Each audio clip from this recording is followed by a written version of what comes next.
Boy meets world. Boy meets world. Well, hello. I didn't see you there.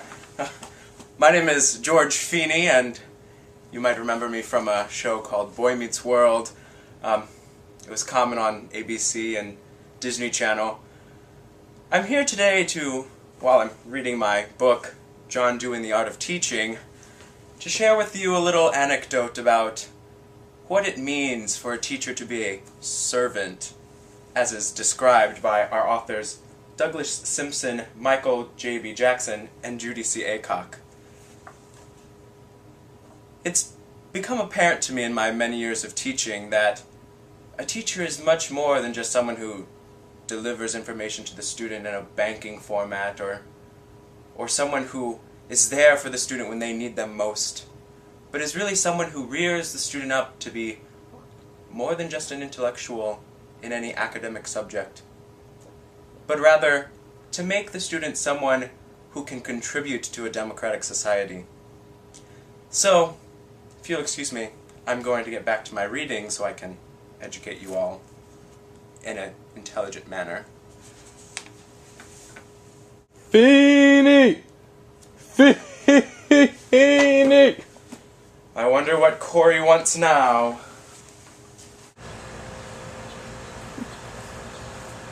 Yes, Corey. Mr. Feeney, after 16 years of education, I'm still not sure that I'm cut out to be a contributing member in a democratic society. Well, let me ask you a few questions, Corey, from my book here. Do you have the will to cooperate with others? Do you believe in the right of everyone to share in cultural and material resources? Do you believe in the desirability of a just and humanitarian society? Do you believe in the advantages of a common understanding? And do you believe in the importance of mutual compassion and benevolence? Well, I think so, yeah. Well, you see, Corey, education is supposed to be the midwife of democracy. Well, I'm not having a baby. Oh, Corey, your wit is becoming. No, you're not having a child. But you see, education and teachers are supposed to rear up children and students to be an intelligent, committed member of a democratic society. You understand? Yeah, but am I qualified? Am I cut out for it? Well, Corey, do you think that you are a respectful, intelligent person, or are you a fearful, vindictive, suspicious person? Well, hopefully the former. Well then, Corey, my boy, I don't think you'll have much to worry about. Now, if you'll excuse me, I have to get back to my reading. What the heck did all of that mean? Well, hello there again, my good friends. I was just once again reading my II Dewey book, II Dewey The Art of Teaching.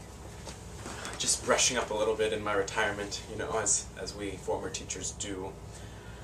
Well, as you may have just experienced with our chat with Corey, the beliefs of II Dewey are something that even us teachers in retirement can apply to our beliefs, our teachings, and our everyday knowledge. This chapter specifically, The Teacher as Servant, Chapter 8, there are many things that, while I feel like I've addressed in my teaching over the years, I just would like to reaffirm and bring back.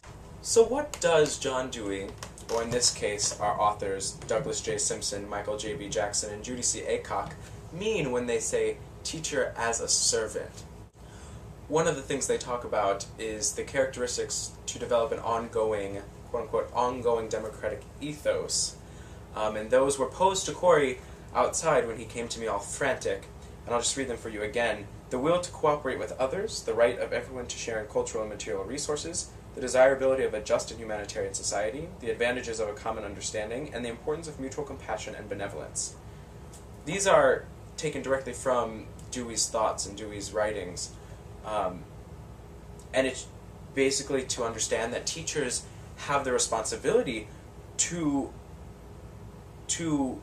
encourage this sort of belief system, this credible ethos in their students, and hope that their students will come to understand a will to cooperate with others, and will have the desire to contribute to a just and humanitarian society. And Dewey believed that we as teachers are supposed to bring the students up to think that way and to be comfortable in those situations. That's why he called the teacher and education the midwife of democracy, that we are supposed to be there to rear up this child, this student, to contribute intelligently to a democratic society. One of the other concepts that I posed to Corey outside was the idea of positive and negative nationalism, and positive and negative characteristics that we as members of a democratic society should feel or maybe shouldn't feel. The positive ones being those of respect and courage and intelligence, and the negative ones of spite and suspicion and fear and jealousy, all those things that perhaps would hinder the advancement of a democratic society and morality within society.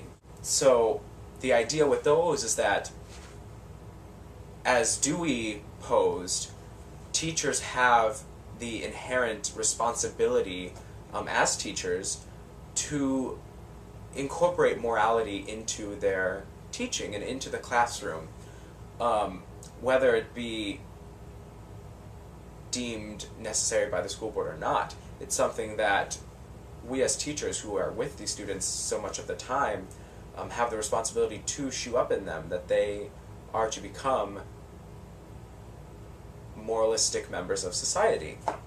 One of the other things I found interesting of this chapter is the idea that Dewey believed, and the authors expostulated, that we need to seek to change the intellectual, moral, and social perceptions of society so that we aren't constantly reproducing the same precepts.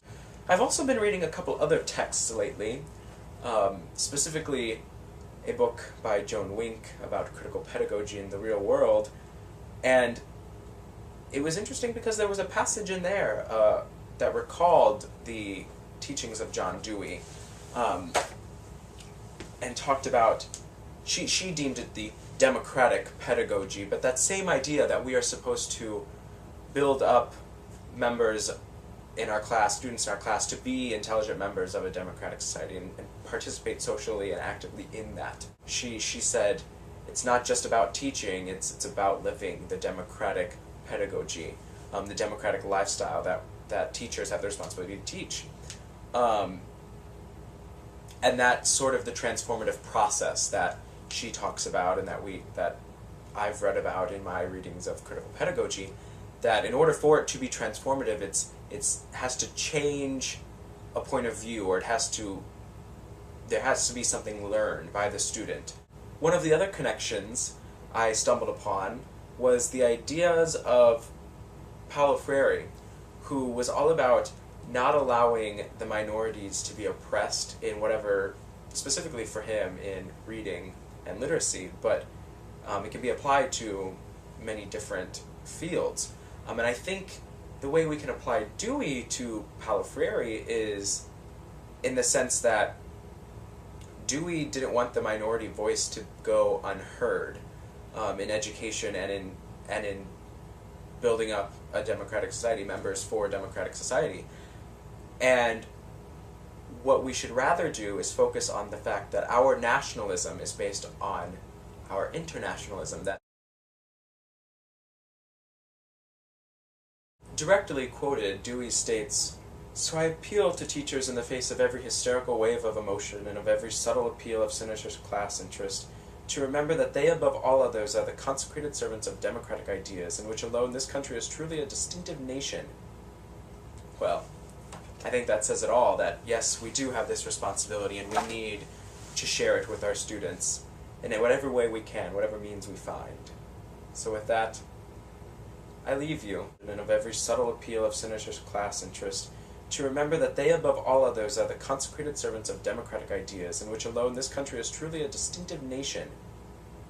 Well, I think that says it all, that yes, we do have this responsibility and we need to share it with our students. When this boy meets world.